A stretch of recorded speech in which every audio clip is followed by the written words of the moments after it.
오늘이 2020년 두 번째 주일을 우리가 맞이했습니다. 지난 주일에 말씀을 드린 대로 올해 우리 교회 주시는 꿈과 비전, 또 소망과 희망 세 개가 있습니다. 이것은 꼭 기억하시고 올 한 해 동안 이 말씀을 실천하고 이 말씀을 이루어가는 데 힘쓰는 여러분 되기를 바랍니다. 첫 번째는 행복을 꿈꾸자라고 했습니다. 행복을 소망하고 행복하기를 희망하자. 그 다음에 두 번째는 부흥을 꿈꾸자라고 했습니다. 부흥되게 해달라고, 여러분의 가게나 여러분의 가정이나 우리 교회가 크게 부흥하는 비전, 부흥하는 희망을 가지시기를 바랍니다. 그걸 위해서 또 힘쓰기를 바랍니다. 그리고 제자를 꿈꾸자. 제자가 되고 제자를 만드는 이런 꿈입니다. 하나님께서 주시는 이 세 가지 소망과 희망, 꿈과 비전을 품고 1년 동안 기도하며 힘쓸 때 하나님께서 이 세 가지의 희망을 우리에게 이루어 주실 줄로 믿습니다. 덴마크의 사상가이고 철학자이고 신실한 크리스찬인 키에르케고르는 책을 많이 썼는데 그 중에 대표적인 대표작이 죽음에 이르는 병이라는 책이 있습니다. 죽음에 이르는 병. 건전한 덕과 각성을 위한 기독교적 심리학적 논술이라는 부제가 붙어 있는 책입니다. 이 부제가 설명하고 있는 것처럼 기독교 신앙을 건장하고 바른 신앙을 가지도록 하기 위한 의도로 저술된 작품이 죽음에 이르는 병입니다. 이 책의 핵심 내용은 우리 인간에게 각가지 육체적인 질병이 있는데 그 질병이 사람을 죽음에 이르게 하는 것이 아니라는 겁니다. 심지어는 무서운 암병도 사람을 죽음에 이르게 하지는 않는다는 것입니다. 그런 육신적인 병이 사람을 죽음에 이르게 하는 것이 아니라 심령의 절망이 찾아오고 절망하는 그 절망이 인간을 죽음에 이르게 한다는 내용입니다. 그래서 죽음에 이르게 하는 병이란 절망 그 자체이고 인간에게 있어서 최대의 불행이자 비참일 뿐만 아니라 이 절망하는 것을 타락하는 거라고 서술하고 있습니다. 인간에게 가장 위험한 병이 절망이라는 병에 걸리는 것이라고 말하고 있습니다. 이 책에서 말하는 죽음이라는 것이 뭐냐?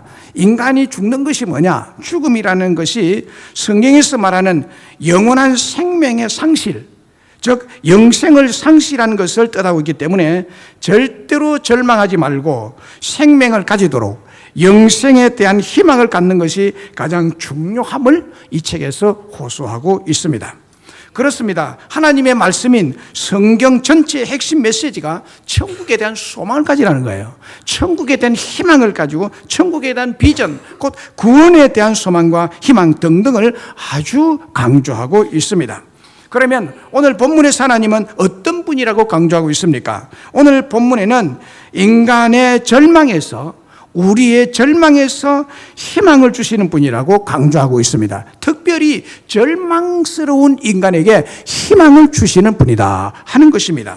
11절에 보면 여호와의 말씀이니라, 곧 하나님의 말씀이니라, 너희를 향한 나의 생각을 내가 아나니 평안이요 재앙이 아니니라, 너희에게 미래와 희망을 주는 것이니라 라고 했습니다. 하나님의 말씀, 하나님의 말씀은 하나님의 생각과 하나님의 뜻과 하나님의 계획이 담긴 그런 말씀인데, 하나님의 계획은 뭐냐? 인간에게 재앙을 주는 것이 아니래요. 재앙을 주시는 것이 아니라 하나님이 우리에게 주고자 원하는, 우리에게 주시고자 원하여서 계획된 플랜이 뭐냐? 그 플랜이 뭐냐? 평안, 행복을 주겠다는 거예요. 행복을 주겠다. 하나님은 하나님에게 나아오는 자, 하나님을 믿기로 작정하고 주님에게 나오는 자에게 재앙을 제거하고 평안과 행복을 주겠다는 거예요. 그리고 너희에게 미래와 희망을 주는 것이라 라고 했습니다. 희망을 주는 하나님이시라는 거예요.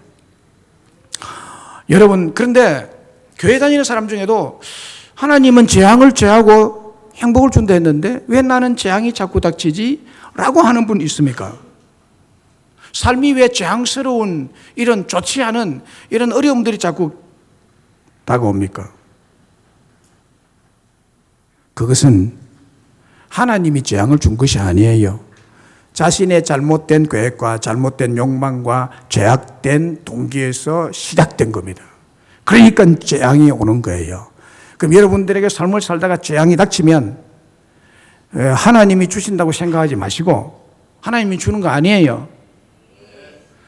여러분이 잘못된 선택을 했고 잘못된 욕망으로 시작된 것이 이제 꽃피어서 결과로 재앙이 다가오게 된 것입니다.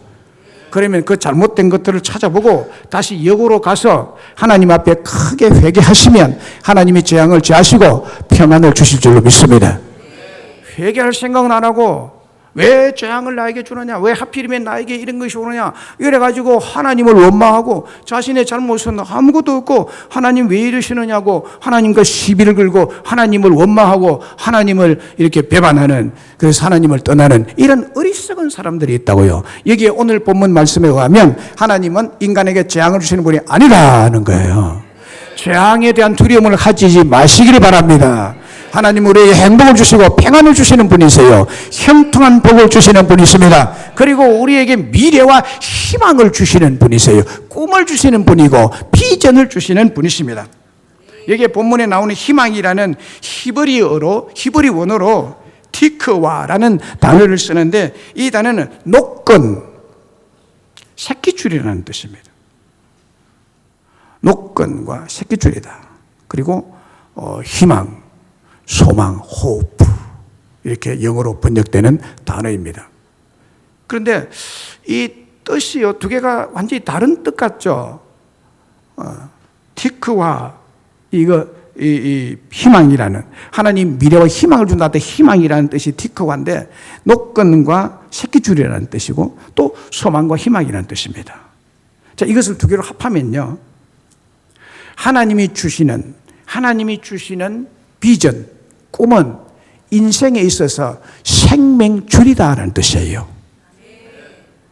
인생의 생명줄이다는 것. 하나님이 주시는 비전, 희망, 소망은 생명 노건, 생명줄이 된다는 거예요. 생명줄이 된다. 그래서 이 희망을 생명줄을 붙들듯이 붙들어야 된다는 거예요. 등산가들이 생명줄을 잡고 이렇게 히말라야에 등반하는 사람들은 이 생명줄을 잡고 가거든요. 그거 놓치면 죽습니다. 꼭 마찬가지로 하나님이 이 노건을 줬는데 무슨 노건을 줬느냐? 희망이라는 노건을 우리에게 주었습니다. 이걸 붙들고 있으면 인간은 절망에서 해방을 받게 될 줄로 믿습니다.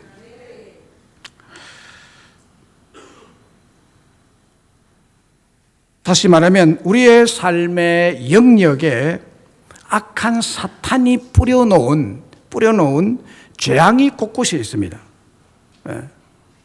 안 좋은 일들이 곳곳에 놓여 있습니다. 그런데 우리가 살다 보면 이런 재앙을 만나게 되는데 그 재앙에서 파생되는 절망에서 우리를 구하시고 소망과 희망을 주시는 하나님이시라는 것입니다. 히브리서 11장 1절에 보면 믿음은 바라는 것들의 실상이요 보지 못하는 것들의 증거라고 했습니다. 여기에 믿음은 바라는 것들의 실상이요 바라는 것들이 뭐냐? 똑같이 희망이라는 단어입니다. 바라는 것들이라는 말이 헬라어 엘피조라는 단어인데 바라다, 소망하다, 희망하다, 기대하다는 뜻을 가진 단어입니다. 그러니까 이게 원어적으로 다시 히브리 11장 1절의 말씀을 번역하면은 믿음은 희망의 실상이요 보이지 않은 것들의 증거니라고 해도 정확한 번역입니다. 그래서 믿음이라는 것이 뭐냐라는 정의가 히브리 11장 1절의 말씀인데 이 믿음을 우리 한글 성경에는 희망이라는 단어를 쓰지 않고 바라는 것들이라고 번역을 했습니다. 바라는 것들과 희망하는 것들과 소망하는 것들이라는 것은 똑같은 뜻입니다. 그래서 믿음은 희망하는 것들이요 희망하는 것들의 실상이요 라는 말씀이죠. 절망 중에서 인간의 가장 대표적인 절망은 죽음의 절망입니다. 예수님이 오신 궁극적인 목적이 바로 이 죽음의 절망에서 우리에게 희망을 주는, 우리에게 소망을 주는 것입니다. 그래서 예수님을 믿는 것은 바로 하나님에게 희망을 거는 거예요. 하나님의 희망을 거는 거예요. 예수님께서 우리에게 희망을 주시기 위해서 온 그 희망이 되신 하나님께 소망을 가지는 것, 희망을 가지는 것, 이것이 뭐냐? 이것이 믿음이라는 거예요. 네. 로마서 15장 13절에 소망의 하나님이 모든 기쁨과 평강을 믿음 안에서 너희에게 충만하게 하사 성령의 능력으로 소망이 넘치가시기를 원하노라 라는 말씀이 나옵니다. 여기에 보면 우리 하나님은 어떤 하나님이시냐라는 것을 말씀하고 있죠. 하나님은 소망의 하나님이라는 거예요. 희망의 하나님이라는 거예요. 생명의 끈을 제공하시는 그 희망을 주시는 분이시다. 하나님 자신이 소망의 하나님이시라는 것을 말씀하고 있습니다. 하나님 자신이 희망의 하나님이시기 때문에 성령의 능력으로 희망이 우리 마음 가운데 넘치게 하시고 희망으로 모든 기쁨과 평강을 믿음 안에서 우리에게 충만하게 채워주시고 넘치도록 부어주시는 하나님이라는 거예요. 요한복음 11장에 보면 나사로와 마르다와 마리아 세 형제가 나옵니다. 세 형제가 나옵니다. 이들 남매들은 부모가 없는 고아들이었습니다. 부모가 일찍 어릴 때 돌아가셨습니다. 어느 날 아버지처럼 여기며 살아온, 그래서 의지하고 희망이었던 오빠 나사로가 병들어서 죽습니다. 아버지와 같이 여기던 희망을 걸고 살았던 오빠의 죽음은 그 여동생 마르다와 마리아 자매에게는 말로 표현할 수 없는 큰 슬픔이요, 고통이요, 인생 절망이었습니다. 예수님은 이 마르다와 마리아 그리고 그 오빠 나사로를 너무너무 사랑하셨어요. 이 세 남매를 너무 사랑하셔서 틈이 나면 이들 집에 가서 쉬시고 음식을 같이 먹고 대화를 나누셨습니다. 그런데 나사로가 병들었다는 말을 들으시고 다른 곳으로 가시다가 다시 돌아옵니다. 다시 돌아오는 길에 나사로가 죽죠.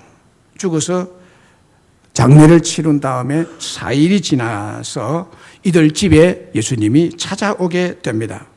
죽은 지 나흘이 지나서 이미 시체에서 썩는 냄새가 막 나는데 이 나사로를 예수님이 살려주셔요.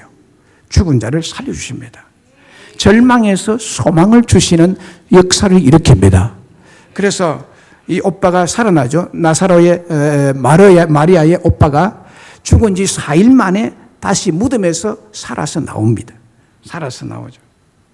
그래서 고통과 아픔과 눈물과 절망을 희망으로 예수님 오셔서 바꾸시는 거죠. 이건 무슨 사건입니까? 사람에게 의지하지 말라는, 사람에게 희망을 걸지 말라.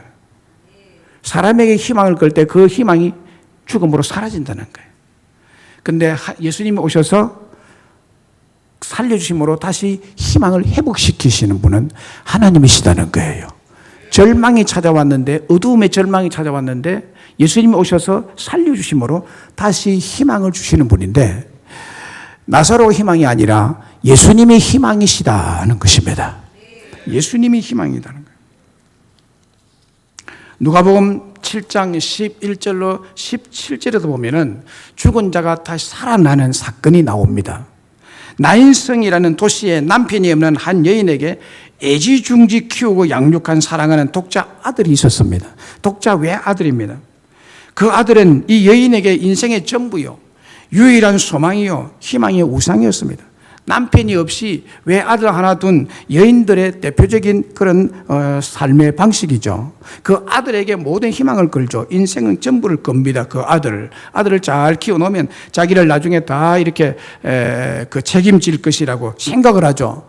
자기의 외아들 독자가 희망입니다. 그런데 어느 날 유일한 희망인 외아들이 갑자기 죽습니다. 독자 아들이 죽음으로 이 여인에게는 모든 소망과 희망이 물거품이 되어버리고 일시에 사라져버립니다.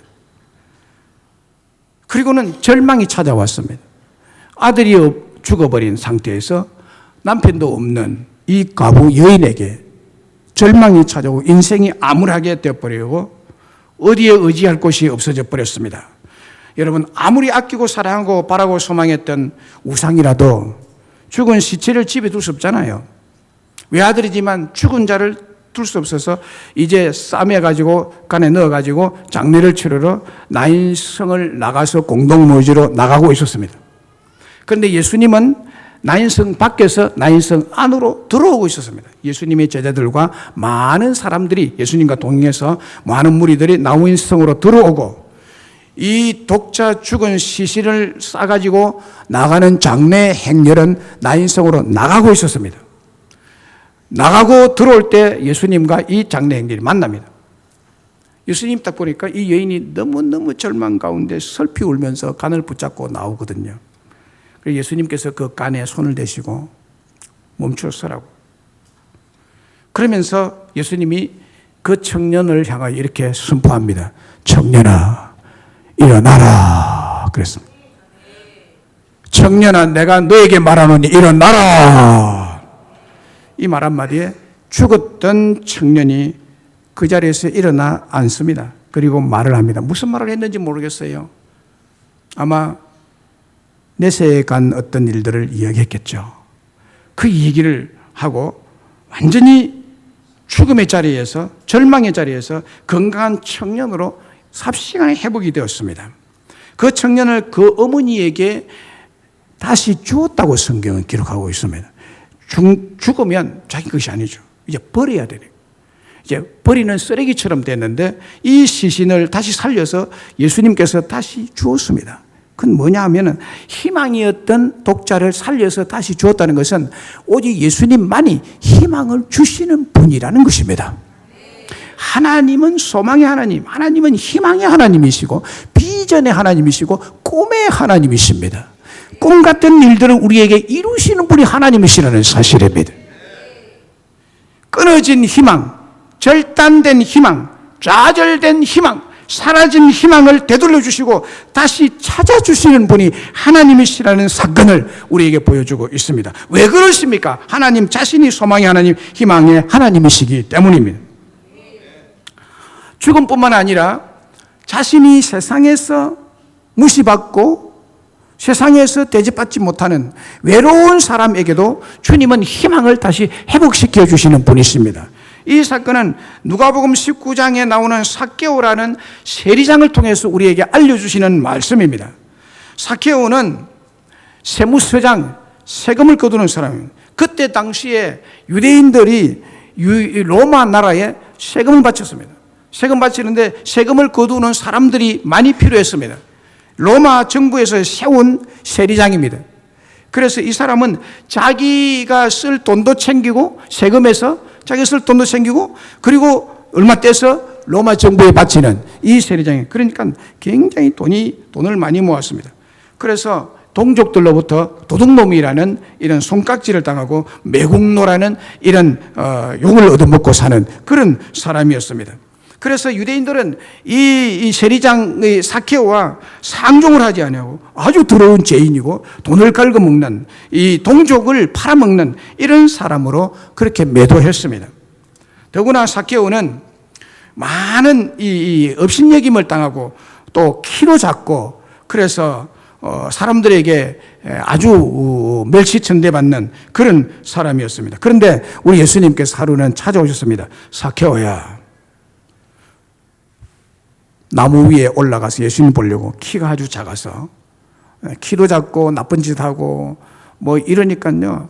이거 이 무시를 완전히 당하고 따돌림을 당한 이런 상태였습니다. 그래서 하루는 예수님께서 그 동네로 지나간다는 소식을 듣고 내가 예수님 만나봐야 되겠다고 생각해서 가니까 사람들이 너무너무 많이 모여가지고 예수님 보이지 않아요. 어떻게 하면 예수님 한번 볼까 해서 주변에 나무에 올라가서 봤는데 예수님께서 그 삭개오를 보고 삭개오야 속히 내려오너라. 내가 너와 함께 오늘 밤에 하루를 너와 함께 지내면서 가겠다. 그래서 하룻밤 지냅니다. 하룻밤 지내는 사이에 얼마나 많은 얘기를 했겠어요. 예수님과 얘기를 하는 그 밤에 삭개오는 완전히 바뀝니다. 완전히 바뀝니다. 완전히 바뀌고 난 다음에 삭개오가 예수님께 하는 고백을 들어보십시오. 누가복음 19장 8절에 주여 보시옵소서 내 소유의 절반을 가난한 자들에게 주겠사오며 만일 누구의 것을 속여 빼앗은 일이 있으면 내 갑절이나 갚겠나이다. 이렇게 고백합니다. 이 사람이 그렇게 할 사람이 아니에요. 그런 사람이 아니에요. 예수님을 만나고 난 다음에 그 마음에 다른 희망이 자리 잡기 시작했습니다. 돈에 대한 희망을 끌고 돈을 끌고 모아야 내가 산다. 사람도 나를 대접 안 하고 사람도 나를 멸시하고 천대하고 죄인 취급하고 이렇게 하는데 나에게 소망은 사람도 아니요 오직 돈이다. 이렇게 끌고 모아가지고 이러는데 이 사람이 자기 손에서 돈을 내놓겠어요? 내놓을 사람이 아니에요. 그런데 소망의 대상이 바뀌어버린 거예요. 돈이 아니라 예수님이셨어요. 예수님으로 그 희망이 바뀌어버린 거예요. 그 마음속에 예수님 만남으로 밤새도록 대화를 나누므로 그 마음에 하나님에 대한 소망, 예수 그리스도에 대한 소망이 가득 차니까 여기에 다른 소망이었던 것이 나오게 된, 이것이 나오고 예수님에 대한 소망이 들어가게 된 것입니다. 그래서 나오니까 돈이 나오게 되는 거죠. 내가 내 소유의 절반 딱 잘라서 가난한 자들에게 내가 베풀겠다. 그 다음에 내가 다른 사람을 속여서 뺏은 것이 있으면 내가 4배로 갚겠다 하는 것입니다. 그런데 다른 사람에게 속여서 빼앗은 것에 대해서 다시 갚을 때는 유대 율법에 5분의 1만 갚으면 됐어요. 5분의 1만 갚으면 되는데 이 사람은 4배로 갚겠다고 말합니다. 이런 엄청난 변화죠. 엄청난 변화죠. 왜 그렇게 됐느냐? 따돌림을 받고 손가락질을 당하고 죄인 취급받았던 이 삭개오가 예수님을 통해서 희망을 보았고 희망을 받아들였기 때문입니다. 하나님에 대한 비전, 천국에 대한 비전, 영생에 대한 꿈을 그의 마음에 받아들였기 때문에 그가 이런 놀라운 변화가 일어나게 되고 절망의 상황에서 소망으로 바뀌어진 그런 능력의 기적인 것입니다. 찬송가 304장의 이 찬송은 우리에게 가장 잘 알려진 찬송이죠. 은혜로운 찬송. 나 같은 죄인 살리신 그런 찬송이죠. Amazing Grace라는 찬송으로 알려졌는데요. 이 찬송 작가는 존 뉴턴입니다. 존 뉴턴. 이 사람은 무역선 선장의 아버지와 신앙이 독실한 어머니 사이에서 태어난 사람입니다. 그래서 신앙이 독실한 그의 어머니를 통해서 어릴 때 신앙의 이야기를 너무 많이 들었습니다. 신앙 교육을 잘 받았죠. 아버지는 무역선 선장이었기 때문에 늘 나가 있고 어머니에게 거의 자라게 되는데, 그런데 그의 어머니가 존 뉴턴이 6살 때 돌아가 버렸습니다. 돌아가 버렸어요. 신앙이 독실한 그 어머니가 6살 때 돌아갔는데, 이제 혼자 거의 크죠. 아버지 밑에서 크고 하는데, 그래서 더 이상 학교를 다닐 수가 없고, 11살 때부터 무역선 선원이 되고 선원 생활을 시작하게 됩니다. 그 선원들의 생활은요, 선한 생활이 거의 없어요. 배를 한번 타면 한 달이고 6개월이고 1년 동안 무역선이 다른 나라에 이제 이거 상품을 이렇게 운반하는 그런 배니까 선원들은 그 배 속에서 별로 할 일이 없어요. 할 일이 없으니까 아주 타락된 생활을 합니다. 그런데 이 어린 초등학생 11살이 거기에 들어가서 같이 일을 하면서 이 선원들의 아주 못된 죄된 행동들을 다 받아들이고 아주 나쁘게 타락이 됩니다. 그리고 성격도 아주 포악하게 이제 바뀌어가게 됩니다. 온갖 죄를 다 짓는 망나니가 돼버립니다. 그러다가 이런 그 선원들은요, 굉장히 성격이 포악하고 그러니까 이 어린 아이가 그것을 이제 받아들이고 자기도 아주 포악하게 이렇게 성격이 되니까 자기가 해병대에 내가 가겠다고 이렇게 지원을 하죠. 자원을 해가지고 해병대에 갑니다. 해병대에 가서 해군의 훈련을 받아보니까 너무너무 힘들어서 견디지 못해서 탈영을 하게 돼요. 이제 해군에 입대했다가 탈영해서 잡히면 이거는 바로 노예로 전락됩니다. 그래서 이 존 뉴턴이 평민이었지만은 이제 군대에 입대했다가 탈영해서 탈영병으로 잡혀가지고 노예 손에 팔리게 됩니다. 그래서 노예가 됩니다. 그때부터 완전히 노예가 돼가지고 노예가 팔리게 되는데 노예상이 이제 이건 사죠. 이 존 뉴턴을 사서 되는데 노예가 돼가지고 이 여주인이 흑인입니다. 흑인 여주인이 또 얼마나 악랄한지 이 존 뉴턴을 아주 그냥 짐승처럼 부립니다. 짐승처럼 부리는데 이제 먹이도 음식도 잘 안 줘요. 음식도 잘 안 주는데 주먹밥 가지고 딱 이렇게 몰아가지고 개에게 던지듯이 밥을 이렇게 탁 던져주면 앉아있다가 팔짝 뛰면서 받아 먹는 이런 그 노예 생활에 비참한 노예 생활을 했습니다. 그러다가 천신만고 끝에 이 노예선을 탈출해서 나오게 되는데 이것을 친구가 알고 친한 친구가 알고 이렇게 소개해서 가는데 이제 노예 무역선 선장이 됩니다. 노예 무역선 노예를 싣고 다니는 노예 장사하는 무역선 선장이 되는데 그 선장이 되면서 이 사람이 이제 그 책을 읽게 되는데 무슨 책을 읽게 되는가 하면은 토마스 아켐펀스의 그리스도를 본받아라는 책이 있습니다. 토마스 아켐피스 그리스도를 본받아. 이게 아주 기독교 고전이죠. 굉장히 좋은 책인데 혹 읽어보실 분들은 읽어보시면 신앙에 굉장히 도움이 되는데 이 책을 읽고 완전히 회심을 합니다. 완전히 회심을 해요. 그래서 모든 죄를 다 회개하고 그가 완전히 거듭나게 되고 절망에 빠져 있었던 이 존 뉴턴에게 정말 하나님의 희망이 그 속에 들어오고 하늘의 소망의 빛을 가득 받게 됩니다. 어느 날 그 뱃속에서. 그때가 1779년인데 이때 그가 하나님으로부터 받은 그 소망의 빛에 의해서 은혜의 빛에 의해서 Amazing Grace라는 이 찬송을 작시하게 됩니다.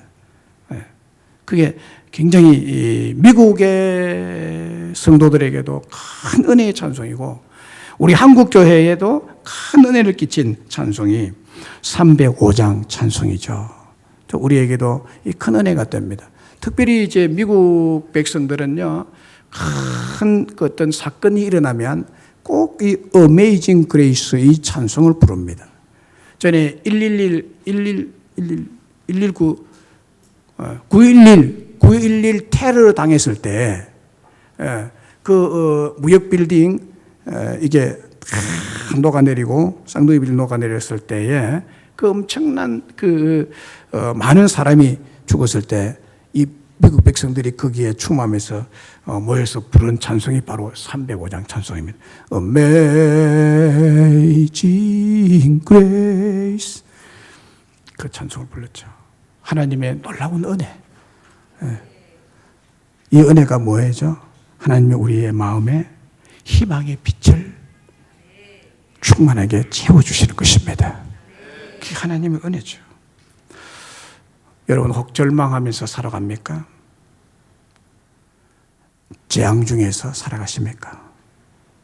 여러분 스스로가 만든 가정의 분위기, 여러분 스스로가 만들어 온 삶의 스타일, 습관들, 이것들이 여러분을 재앙으로 몰고 가는 것이에요. 재앙으로 몰고 가시는 거예요. 왜 여러분들이 어렵습니까? 여러분들이 만들어 놓은 거예요. 하나님 주시는 것이 아니에요. 이 시간 희망을 주시는 여호와 하나님 만나시기를 주의 이름으로 축복합니다. 그 만나는 길은 어떻게 해야 될까요? 하나님께 소망을 두어야 됩니다. 하나님께 희망을 두셔야 돼요. 여러분의 인생을 하나님께 걸으세요. 하나님께 딱 거시라고 이렇게. 하나님께 걸어놓고 생명줄을 하나님께 딱 매놓고 그 줄을 잡고 가면 그 희망은 시들지 않는 희망, 없어지지 않는 희망, 여러분을 부끄럽게 하지 않는 희망이 될 줄로 믿습니다. 희망은 비전이죠. 희망은 비전이죠. 오늘 11절로 13절에 여호와의 말씀이니라 너희를 향한 나의 생각을 내가 안 하니 평안이요 재앙이 아니니라. 너희에게 미래와 희망을 주는 것이니라. 너희가 내게 부르짖으며 내게 와서 기도하면 내가 너희들의 기도를 들을 것이요 너희가 온 마음으로 나를 구하면 나를 찾을 것이요 나를 만날 것이라고 말합니다. 여러분, 하나님을 만날 수 있대요. 우리에게 소망을 주고 희망을 주고 비전을 주고 꿈을 주시는 하나님을 만날 수 있대요. 어떻게 하면 하나님께 소망을 두고 온 마음으로 하나님께 나와서 기도하고 하나님을 찾을 때 하나님이 만나 주시겠다고 약속하고 있습니다. 절망 가운데 있는 분들이요, 주님에게 나와서 하나님이 주시는 평안과 하나님이 주시는 희망을 받으라고 이렇게 말씀하고 있는 것입니다. 우리에게 미래와 희망을 주시는 분이 여러분 하나님 한 분밖에 없습니다.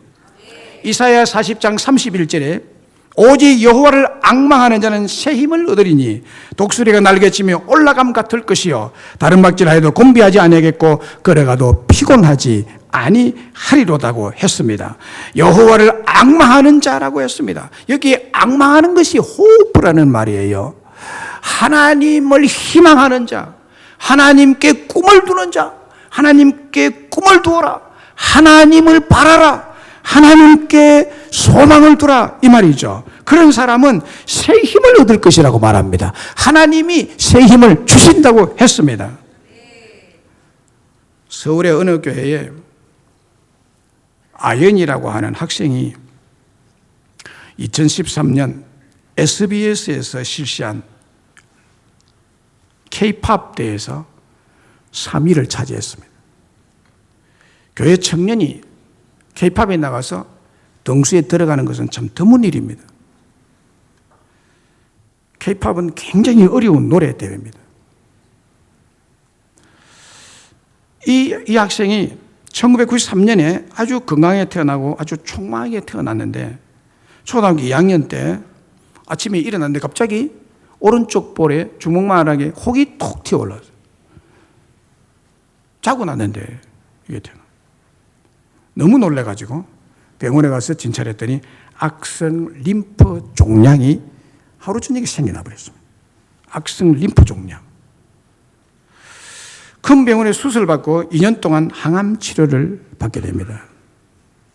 초등학교 2학년 때 일입니다. 11살, 몇 살입니까? 9살 때가. 네.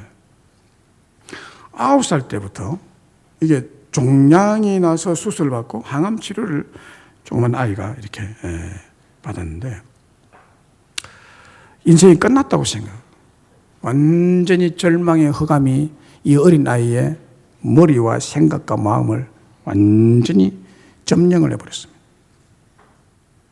절망한 이 아이가 2년 동안 병원에 누워서 처절한 죽음의 공포와 죽음의 절망 앞에 서서 몸부림을 칩니다. 어린아이가. 교회에 가고 싶다고 막 몸부림을 치고 하나님 앞에 살려달라고 몸부림을 치고 막 기도하고 그렇게 항암 치료를 받고 병 치유를 받습니다. 하나님께서 병을 치료해 준 것에 대해서 이 어린아이지만은 신앙이 있었기 때문에 너무 감사하고 하나님께 주신 찬송, 그 노래를 부르기 시작했어요. 찬송을 부르고 싶어서 찬송을 부르는데요. 찬송을 얼마나 잘 부르는지 노래 부르고 찬송하는 재능이 있다는 것을 그때 깨달았다고 합니다. 그러니까 하나님이 주시는 이 재능에 그 마음이 끌리게 된 거예요. 그래서 찬송 부르고 노래 부르는데 희망을 걸게 됩니다. 그래서 열심히 찬송하고 열심히 노래를 부르고 그렇게 연습을 해서 대회에 나갑니다. 노래 부르기 대회에 나가서 내가 나가면 우상이고 나가면 대상 타고 모든 그 음악 콩쿠르 대회에 나가서 대상을 휩습니다. 그리고는 이제 대학생이 될 나이가 돼서 호원대학 실용음악부 보컬과를 들어가는데 이 호원대학의 보컬과가 560대 1의 경쟁률이래요. 560대 1의 경쟁을 뚫고 거기에 합격하고 난 바로 그 해 3, 4월인가 그때 이 K-팝에 도전을 해서 이제 3위를 차지하게 됩니다. 노래 3위. 우리가 볼 때는 1위나 3위나 뭐 거의 비슷하고, 비전문가가 볼 때는 3위 한 사람이 1위 갖고 그래요. 그 전문가가 이제 매긴 것이니까. 그 1위나 3위나 뭐 그 서에 아주 잘하는 거예요. 아주 우수한 거예요.